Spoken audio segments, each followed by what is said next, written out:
Believe me, guys, after last night, we have a lot to get off our chest. I'm still reeling and I'm still so furious. And frankly speaking, I'm still trying to process what the hell we just witnessed in Paris. PSG 5, Chelsea 2. 5 bloody 2.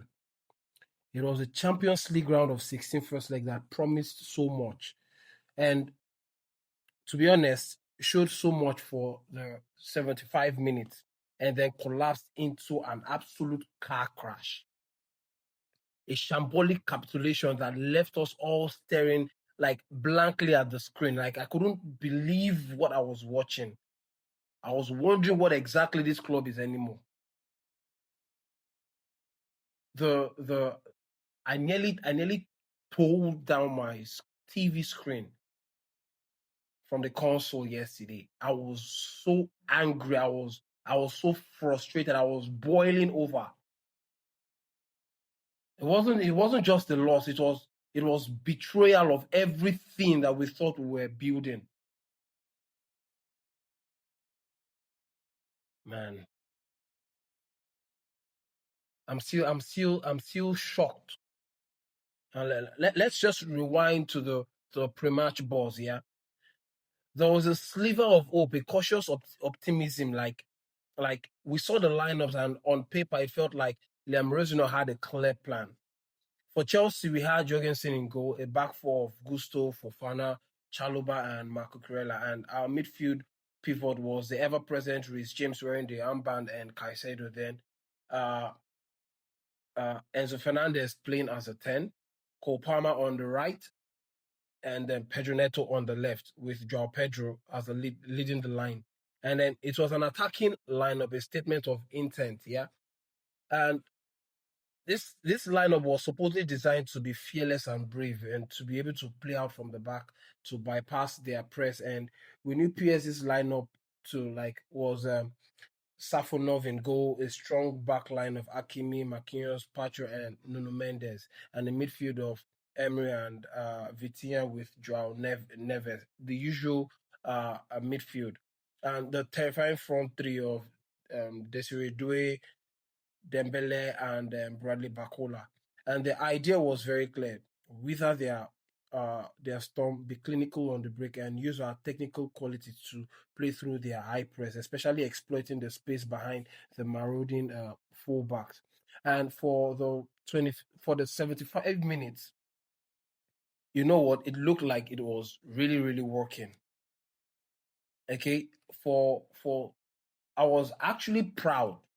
Yes, PSG went ahead early with Bacola, but we responded through Malogusto's goal from a long-range pass from Enzo Fernandez, and bless the attacking heart of Malogusto. He equalized, and then Dembele, the Ballon d'Or winner, restored their lead before the halftime. But we didn't fold, yeah. We came out swinging in the second half, and that's the Chelsea we want to see. Pedro Neto, despite his later antics, was electric down the left, and he capitalized on PSG's error. He drove forward and cut it back, and who was there to finish? Enzo Fernandez, our midfield maestro, to slot it home, and he made it 2-2. At 2-2 in the 73rd minute, we were in the tie. We were away from home against the European champions, and we had equalized twice. We had shown resilience bravely, and we had a higher expected goals, like expected goals than them, even the PSG themselves. For crying out loud, it was 1.53 to their 0.87, and we were making chances. Yeah, we were unsettling them. We were pressing, and the plan, the bloody plan was paying off. It felt like we were on the cusp of a famous result, something to take back to Stamford Bridge with genuine belief, and then it all went to hell. 75 minutes, and that's all it took for everything to unravel. Everything good, everything brave, every ounce of resilience flushed down the drain in the blink of an eye. The turning point, and Jesus Christ, I still cannot believe what I watched last night. It was an horror show. The absolute moment of madness, it was unforgivable. Okay, an unforgiving error came from Philip Jorgensen, the goalkeeper, and it was supposed to be the reliable, the one we trust to play out from the back better than Robert Sanchez. But no, a horrendous misplaced pass straight to Bacola, who then quickly found Varastelia, and before you could even register what happened, Vitinha was there, and he just chipped it over the stranded keeper. 3-2. From being level and looking comfortable, we were now chasing again, and all because of an elementary brain dead mistake. But did it stop there? No, it didn't. Okay, that was just the beginning of the collapse.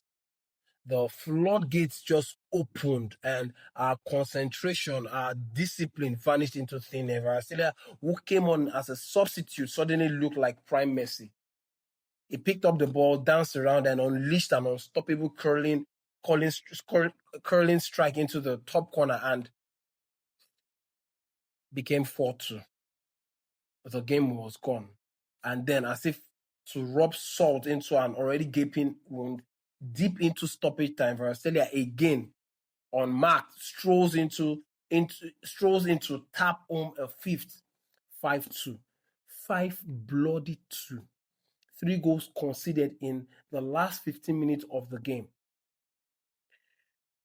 It's beyond statistics. It's a testament to a complete mental and defensive implosion. And I'm still reeling from that shit show of last night. I still cannot believe it. I cannot believe it. I cannot believe it. And let's not even forget about Pedro Neto. Talented, yes. Okay, but after the 4th goal, what does he do?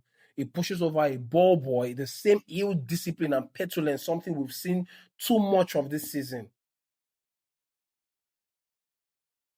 It's in this moment of madness, this collective brain fades, that defines our big game. We are this 1.7 billion pound squad, the most expensive ever assembled, but we fold like a cheap suit when the pressure mounts. So what do we take from this? Well, the first 75 minutes showed glimpses. Malo Gusto and Enzo Fernandez were excellent, scoring crucial goals. Pedro Neto was a threat on the left to an extent. Then we had the bravery to play our football to try and penetrate a world-class team, and that's good. But sometimes there's a limit to everything. You do not necessarily. I kept at some point when Fofana kept passing the ball back to Jorgensen, I was starting to complain because it was becoming too much and becoming too predictable. All the time you take the ball, you send the ball back to the goalkeeper. It was too much. Okay, but the utterly infuriating part is that our own mistakes, both individual and collective, cost us everything. Jorgensen catastrophic blunder is so inexcusable. Okay, Fofana looked lost at times, and Chalobah struggled. Caicedo was overwhelmed because the pressure was too much.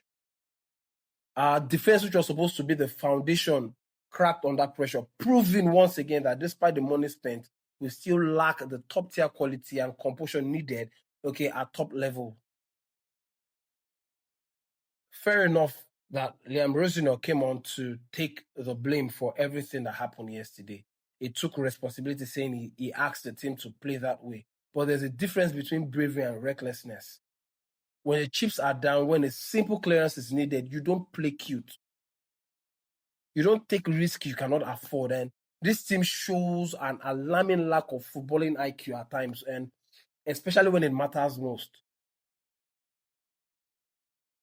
Now, the return leg is a huge, tall mountain to climb. If you ask me, does this mean that the tie is over? Okay, to be frank, yeah. For me, it feels like it because 5-2 against PSG. Okay, we have to cancel out a 3-goal deficit against the reigning European champions who just showed their ruthless side at Stamford Bridge, where we've been our weakest. With our own crowd, yes, anything is possible in football, but let's be realistic. This isn't just about scoring 3 goals, it's about holding them scoreless, which given our defensive record and propensity for individual errors seems like a pipe dream. This result, the humbling, the capitulation as it has far-reaching implications. We've talked endlessly about players like Cole Palmer, Enzo Fernandez, and even Moses Caicedo wanting Champions League football. If we crash out like this in such an humiliating fashion, what message does it send to them? Why would they stay when the club continues to show such alarming inconsistency and fragility at the highest level? This is not just a loss in one game. It's a major setback. It's a major setback to our aspirations and a painful reminder of how far we still have to go. And it just puts our ability to even attract and retain top talent in serious. It as in it puts our ability to even attract and retain top talent into a serious question. The second leg isn't just about winning, it's about restoring some semblance of pride, some dignity after this absolute horror show, because I do not know how Chelsea will go about it. Okay, we need to send a message back. I mean, that was too bad. Okay, we need to. I don't know how Chelsea want to do it, but we need to fix this. We need to fix this collapse. Let me know what you guys think about everything that I've said in the comment section below. Don't forget to like this video. I mean, if you're still angry, okay, take a moment to smash the like button, okay, and let me know what you guys think about everything. What do you think? What do you think caused the loss and the collapse yesterday? What do you think we can do better going into the second leg? And where I'll be here to give you guys my my match preview for the game against Newcastle, because we have to react, and Newcastle is another opportunity for us to react and take the game to them. Okay, I wanna, are we playing at the bridge, or we're going to Newcastle's home ground? Let me know what you guys think about everything, and don't forget to turn on your notification bell so that you're notified as soon as I put out a video. If there's anything that comes up between now and then, I'll be here to share with you guys. But until then, it's Chelsea first. Woo. And have a great day. Bye.